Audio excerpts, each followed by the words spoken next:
The reason there's basic words and grammar structures you still can't understand is that they're actually not basic at all. You see, in every language, there's a subset of words and grammatical structures that are extremely hard to grasp despite being some of the most common elements of the language. Assuming these elements should be easy just because they're frequently used is an extremely common mistake that ends up causing language learners a lot of frustration. Hi there, Steve Kaufman here, and today I want to talk about how to become a polyglot. Now remember, if you enjoy these videos, please subscribe, click on the bell for notifications.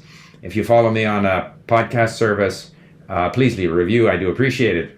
So, how do we become polyglots? Now, the reason I'm talking about this is because my wife and I were playing golf the other day at our golf club with a couple, probably in their 60s. And often you're teamed up with people you don't know. This was our first chance to meet this couple, and they told us they were going on a bicycle trip with their friends, 8 couples going to Girona in Spain to bicycle around in Catalonia.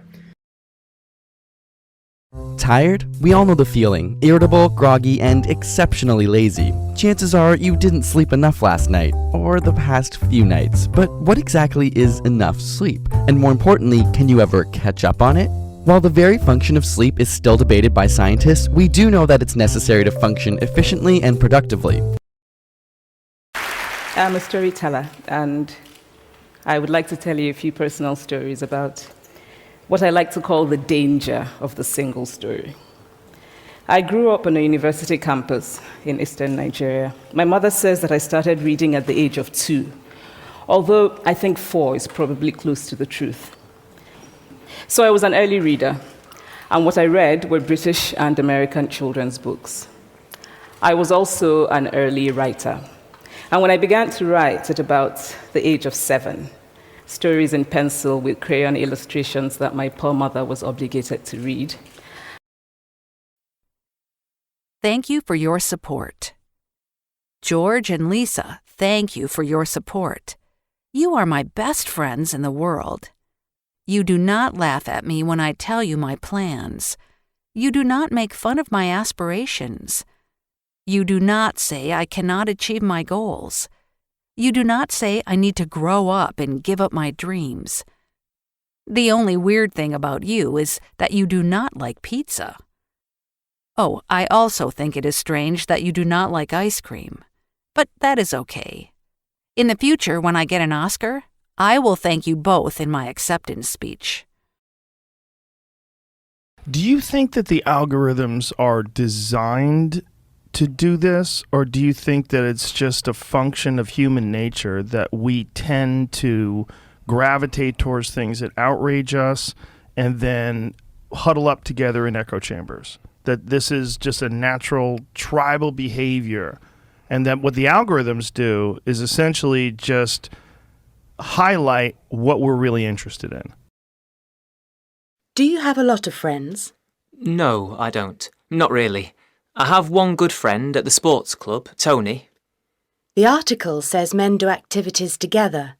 Do you play sports with your friends? Yes, I do. Tony and I play tennis. Sometimes we watch the football together, but that's always at the sports club. Do you talk about personal things, feelings with your friends? No, I don't. We don't talk a lot. If we do, we talk about sports.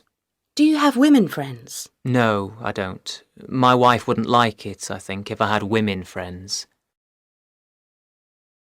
Do you have a lot of friends? Yes, I do. I have a lot of friends, yes.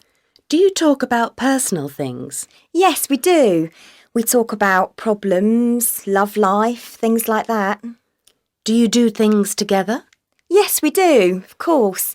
But not typical things like shopping, if that's what you mean. We go out for a drink or to a disco. Do you have men friends? Yes, I do. A lot of my friends are men friends. They talk about all their problems to me.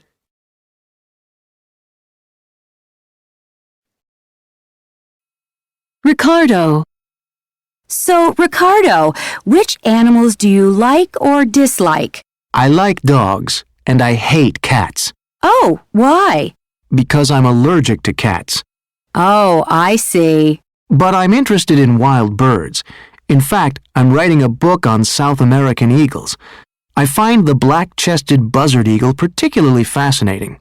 Gosh, are there any animals you're afraid of? Yes, bulls. I once went camping in the south of Argentina. When I put the tent up, there weren't any animals in the field, but when I woke up, I could see this shadow outside the tent. A big shadow.